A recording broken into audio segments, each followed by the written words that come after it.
$9 million of dead engines sat in the water at Ashby Harbor, and not one of the 6 men who had spent 6 hours over it could explain why it wouldn't breathe.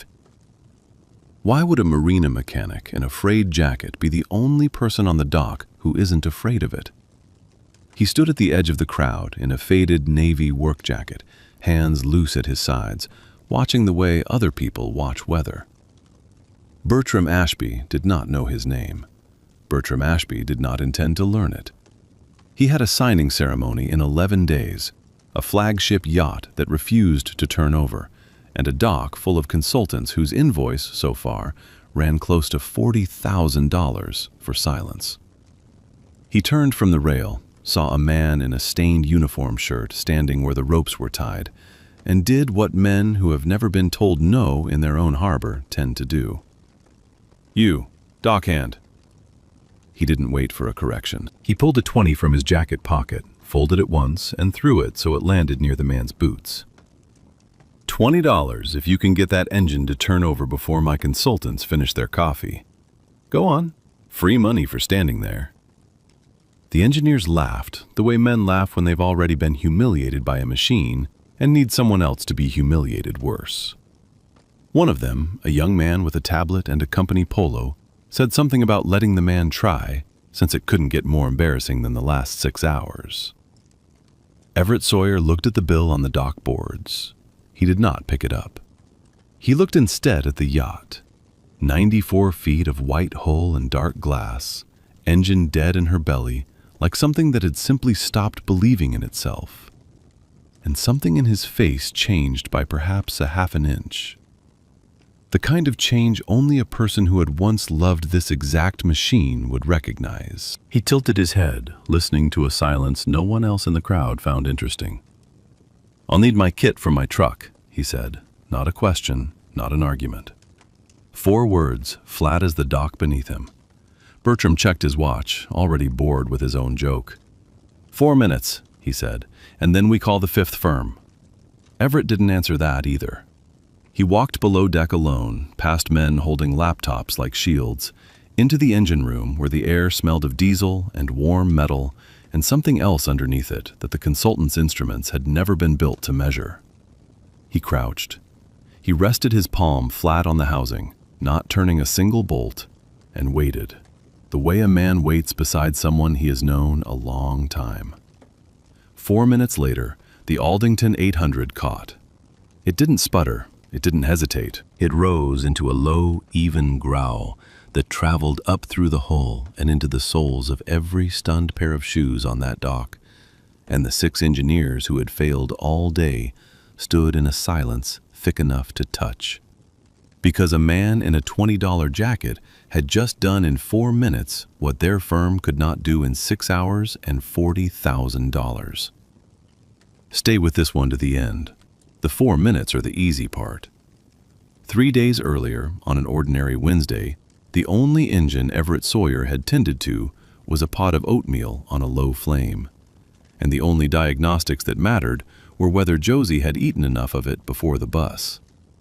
She sat at the kitchen table in their small rented house 2 streets back from the marina, swinging her feet, watching him the way she watched most things, carefully, without hurry, the way he had apparently taught her without ever meaning to. "You put too much brown sugar in again," she said. Not a complaint. An observation, offered the way her father offered things, plainly, without decoration. "You'll live," Everett said, and set the bowl in front of her. He straightened her collar before they left, 2 fingers along the fold, an adjustment so brief it barely qualified as a gesture. And yet he did it every morning, and she let him every morning, and neither of them had ever once mentioned it aloud. It was, in its quiet way, the only ritual either of them needed. He drove her the long way to school, past the marina where his own truck would be parked by 8, because the short way took them past the office park where Kingsley Marine Propulsion's regional headquarters sat behind glass. And he had made a private arrangement with himself, 6 years ago, never to drive past it if he didn't have to. He had designed the Aldington 800 engine line at Kingsley 7 years before that morning. back when Marianne was still alive and Josie was still small enough to ride on his shoulders through the plant floor on Bring Your Family days. Back when his name had sat on the patents the way any name sits on the work it belongs to. Unremarkably. Correctly. Then the merger came, the way mergers come, dressed as an efficiency and priced as an acquisition. And his division dissolved into someone else's org chart within 4 months. The patents transferred with the assets. Somewhere in that transfer, in language he never fully understood and eventually stopped trying to, his name came off the documentation, and another man's went on. He had fought it, briefly, in the exhausted, distracted way of a man whose wife was already sick by then, already tired in the mornings in a way that had nothing to do with sleep. Marianne died of the illness 11 months after the merger closed, when Josie had just turned 4. And by the time Everett surfaced from that particular year, the appeal window on the patent dispute had closed with it. He had a 4-year-old who needed him steady more than she needed him righteous, and a choice that, looking back, had never really felt like a choice at all. So he took work at Ashby Harbor as a maintenance tech, servicing bilge pumps and running rigging for men who tipped in 20s and never once asked what he used to do. And he told himself, most days, that this was enough. Some days, it even was. He dropped Josie at the school gate. She turned once, the way she always did, and lifted 2 fingers to her collar in a small, private echo of the thing he did to her every morning, a joke between them that had never needed explaining. And then she disappeared through the doors, and Everett drove on to the marina to spend his Saturday coming, 3 days from then, on a dock he did not yet know would change everything. That Saturday, the marina's gravel lot was already full of cars that cost more than his house by the time Everett arrived for his usual dock shift. So he parked at the far end and walked in past a line of black town cars and a catering tent someone had erected for guests who hadn't arrived yet.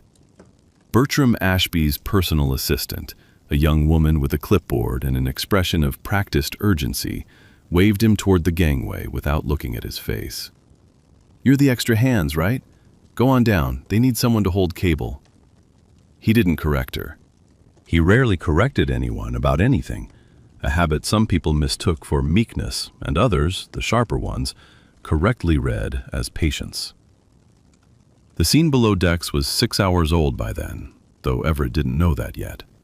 5 engineers from a marine consulting firm out of the city, laptops open, diagnostic cables running into every port the Aldington 800 possessed, faces gone from confident to irritated, to the particular flatness of men watching their invoice grow longer than their competence.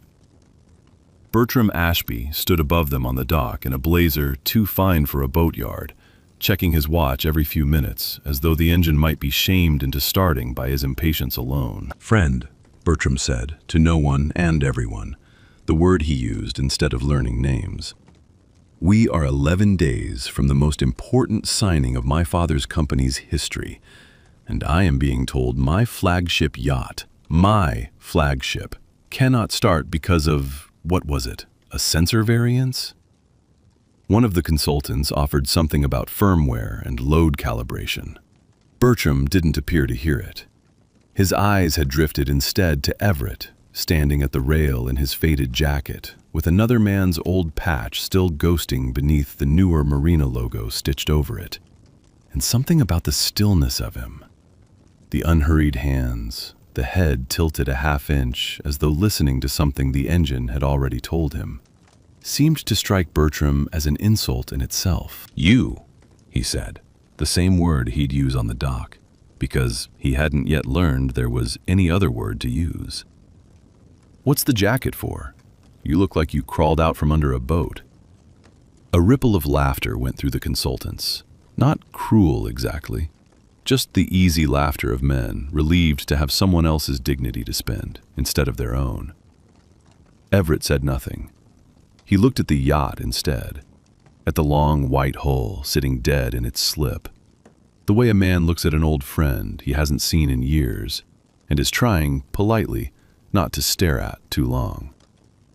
Bertram misread the silence as slowness rather than attention, which was, of course, precisely the mistake the whole morning had been built on. He reached into his jacket, pulled out a folded 20, and threw it onto the dock boards near Everett's boots, with the loose, careless flick of a man for whom $20 had never once been a decision. $20, he said, grinning now for the consultant's benefit as much as his own. If you can get her running before these gentlemen finish their coffee. Go on. Free money for a man who clearly needs it. The laughter came louder this time, and Everett let it pass over him the way weather passes over stone. He did not look at the bill. He looked instead at the small brass plate riveted beside the engine hatch, the one none of the consultants had bothered to read twice. And something crossed his face that had nothing to do with the joke being made at his expense, and everything to do with a number stamped in metal that only he in that entire crowd understood the full weight of. "I'll need my kit from my truck," he said, and walked past the 20 without breaking stride, leaving it there on the dock boards for the tide of the morning to decide what to do with. He came back with a canvas roll of tools older than some of the consultants' careers, and he did not open his laptop because he hadn't brought one. And he did not ask anyone on that dock a single question about wiring diagrams or diagnostic codes. He climbed down into the engine room alone, waving off the 2 junior consultants who tried to follow him with their cables trailing like leashes. And the door he pulled half shut behind him was the closest thing to a boundary he'd drawn all morning. The air down there was thick with diesel and hot rubber, and the particular mineral smell of an engine that has been probed and prodded and never once simply listened to. He crouched beside the housing and rested his palm flat against the casing, the way he might have rested a hand on a horse's flank to feel whether it was afraid. And he held it there for longer than any of the consultants would have thought useful, because none of them had ever tried to diagnose a machine by feel instead of by instrument. He caught, faintly, under the diesel, a thread of something sweeter and slightly off. Not the smell of fuel burning clean, but fuel finding resistance somewhere it shouldn't. He turned his head another half-inch, the same gesture Josie had learned from him without either of them naming it, and listened past the electrical hum to a silence in the fuel delivery line that 6 hours of cable-fed diagnostics had entirely missed. Because diagnostics measure what a machine reports, and this machine had stopped reporting the truth days before anyone thought to ask it a different kind of question. A voice behind him, low enough not to carry to the dock above, said his name before he'd said it himself. Everett Sawyer. Wallace Odell stood in the hatchway, an older man in a marina supervisor's polo, silver at the temples, a face Everett hadn't seen in 6 years, and recognized instantly anyway. "I wondered when you'd walk back into one of these." Wallace. Everett didn't look up from the housing. "You still keep the good crimpers in the second drawer?" "Third," Wallace said, and something passed between them that was not quite a smile. "You designed the drawers wrong on purpose, so nobody but you could find anything fast." He glanced once toward the ladder, where 2 consultants were already trying to descend uninvited, and put a flat hand against the frame to block them, without a word of explanation to anyone above. "They'll want to watch. I'll keep them up top a minute." "I need the 3/8 flare wrench," Everett said, "and whatever's left in my kit that still fits an Aldington fuel fitting." Wallace didn't ask why. He simply reached into the canvas roll, found the tool by memory rather than by labeling, and set it in Everett's palm the way a man hands a friend something he already knows will be needed before it's asked for twice. Above them, Bertram's voice carried down through the hatch, impatient, already composing the story he intended to tell about the mechanic he'd thrown $20 at, not yet aware that the story was about to become one he would tell very differently for the rest of his life. Everett traced the fuel line with 2 fingers, unhurried, the way he'd once told the junior engineer at Kingsley that machines don't lie. They just wait for someone patient enough to ask the right question in the right order. He found what he was looking for 8 inches from the injector pump, A gasket, seated where his own design called for a different tolerance entirely. A substitution so close to correct that a diagnostic cable would read it as within range, and a rushed inspection would never think to pull it. It wasn't a wire, it wasn't a sensor. It was smaller than either, and it had cost the consultants 6 hours because none of them had known to distrust a part that looked almost, but not quite, like the one that belonged there.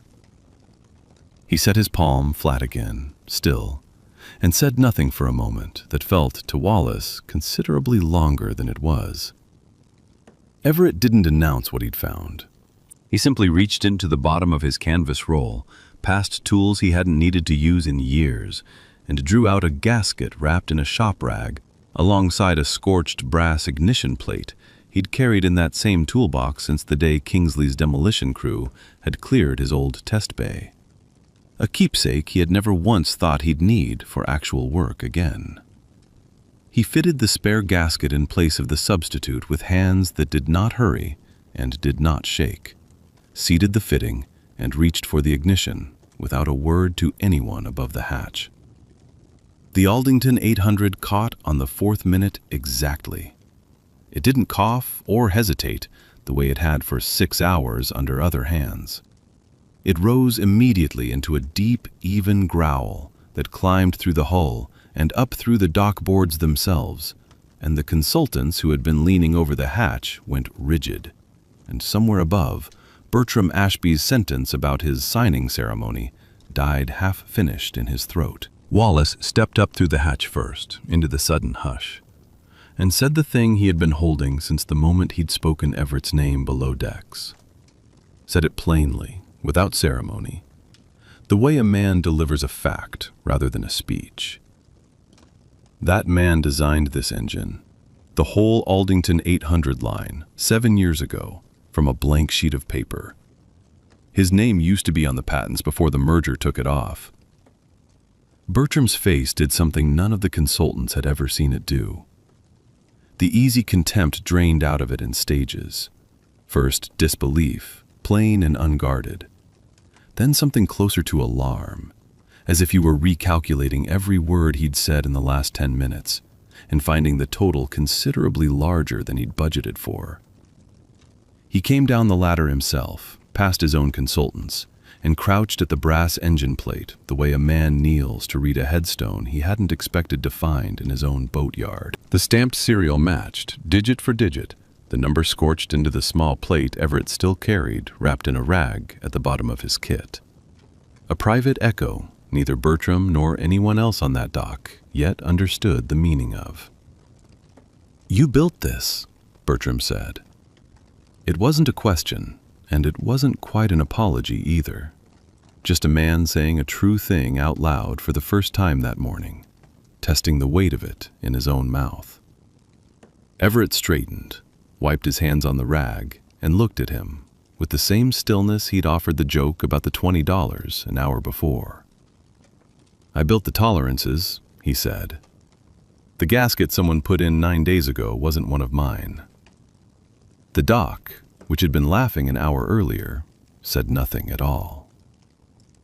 Bertram sent the consultants home before lunch, paid them in full without argument, the kind of quiet, expensive silence men use instead of admitting fault out loud. He found Everett coiling the fuel line back into place, unhurried, as though the last hour hadn't happened at all, and he made the offer the way men like Bertram always make offers first, as a transaction, because it was the only language he fully trusted. "Name a consulting fee," Bertram said. "Whatever you'd charge for today, triple it, and we'll call this settled before the signing. Clean and quiet. Nobody needs to know the boat ever failed." Everett didn't answer right away.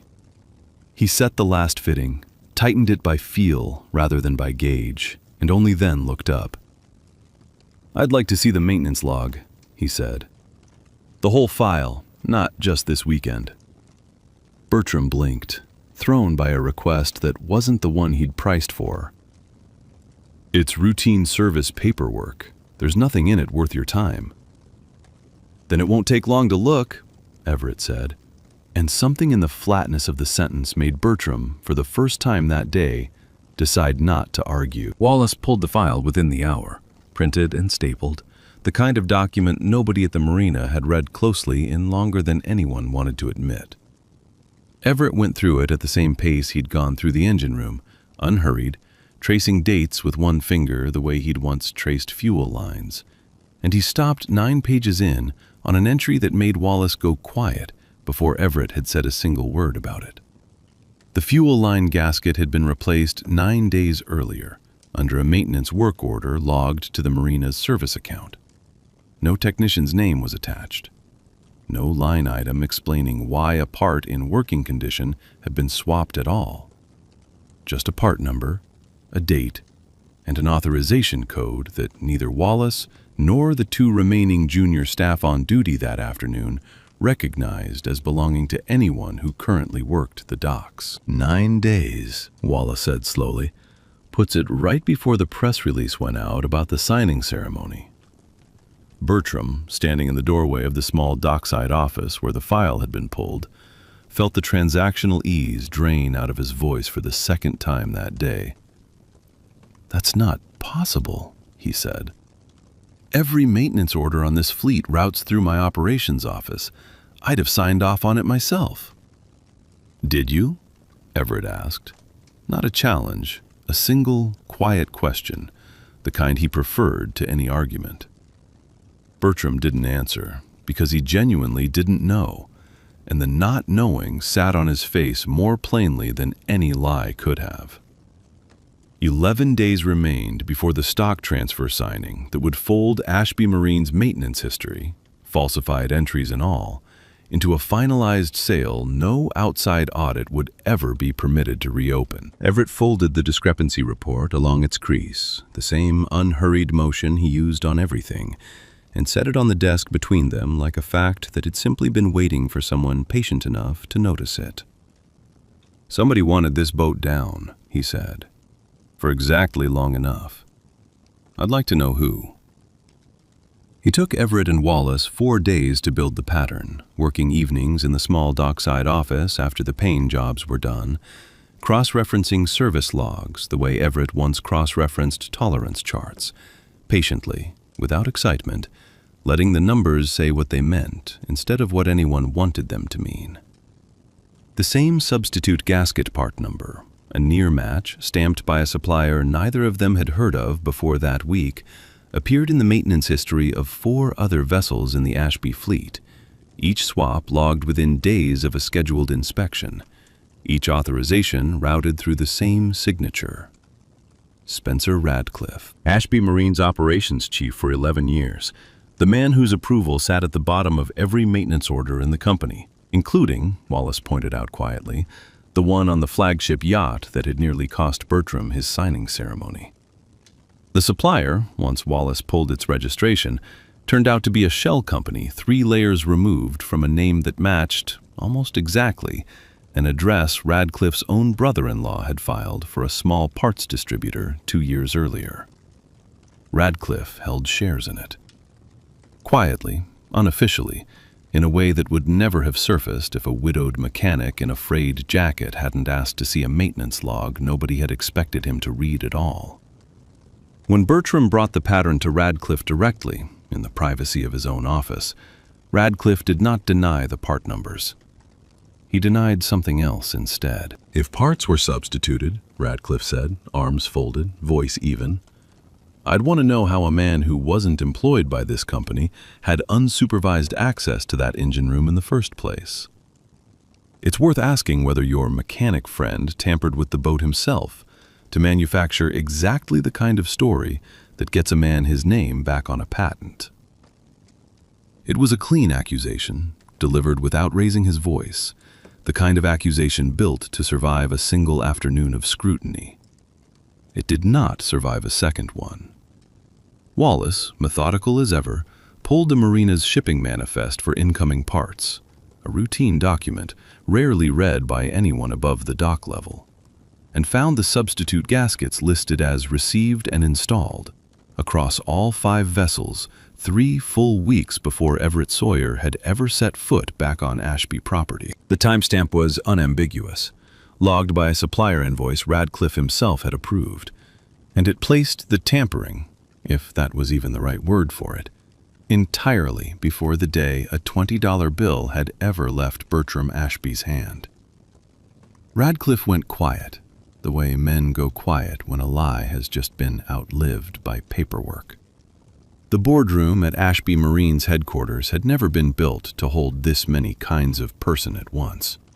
Bertram at the head of the table, his attorney beside him, a maritime compliance auditor named Thaddeus Kingsley seated with a folder he had reviewed twice before arriving, Wallace Odell standing rather than sitting, because he said he'd rather be on his feet for this, and Everett in the same faded jacket he'd worn to the dock, hands resting flat on the table in front of him, the way they rested on every engine before he touched it. Kingsley laid the findings out without embellishment, the way auditors are trained to, and the way this story, too, preferred its worst facts delivered, plainly, without theater.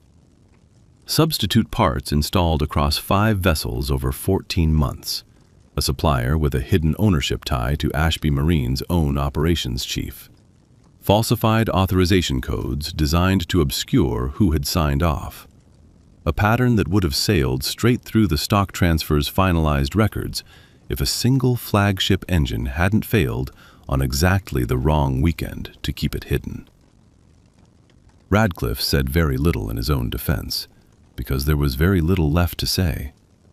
He was escorted from the building before the meeting adjourned, removed from the signing and from the company in the same afternoon, and the room did not linger on him the way a lesser story might have. Nobody applauded his downfall. Nobody needed to. The paper had already said everything that mattered, and the story had never been about savoring his fall, only about setting the ledger straight. What lingered, instead, was Bertram, standing at the far end of the table with a leather binder in his hands that Wallace had located, at Everett's quiet request, in the archived records Kingsley Marine Propulsion had never bothered to destroy. Everett's own original design binder for the Aldington 800, 7 years old. Its margins filled with a second set of handwriting Everett hadn't seen in 4 years, and had never expected to see again. Mary Ann's notes. Small, precise, penciled beside his calculations in the evenings she used to sit across from him at the kitchen table while he worked, asking questions no engineer at Kingsley had ever thought to ask him. Bertram read one aloud, his voice quieter than anyone in that boardroom had yet heard it. Ask him what he built, not what he's worth, underlined twice. He closed the binder slowly, and when he looked up, whatever performance had carried him through every room he'd ever walked into was entirely gone from his face. I threw you $20, he said, and called you friend without asking your name, in front of a dock full of people I was trying to impress. That's not something I can undo with a fee. I know that. Everett didn't fill the silence with forgiveness, because that wasn't his to hand out cheaply, and he didn't fill it with grievance either, because that had never been the point of any of it. Mary Ann used to say the engine would outlive all of us, he said, quiet, even, the words worn smooth from 4 years of carrying them alone. She was the only one who ever asked me what I'd built, instead of what I was worth. Bertram offered him his name back on the patents that afternoon, and a permanent post as chief engineer of the Ashby fleet, salaried, secure. The kind of offer that would have solved every tight month Everett had budgeted around since the merger. Everett accepted the name. He accepted the post. But he set one condition on both, delivered the way he set every condition, as a fact rather than a demand. Every vessel in this fleet gets an independent parts verification program, he said, funded properly, run by someone who doesn't answer to your operations office. Not because it protects your signing, because it protects whoever's standing in that engine room next time, listening the way I did.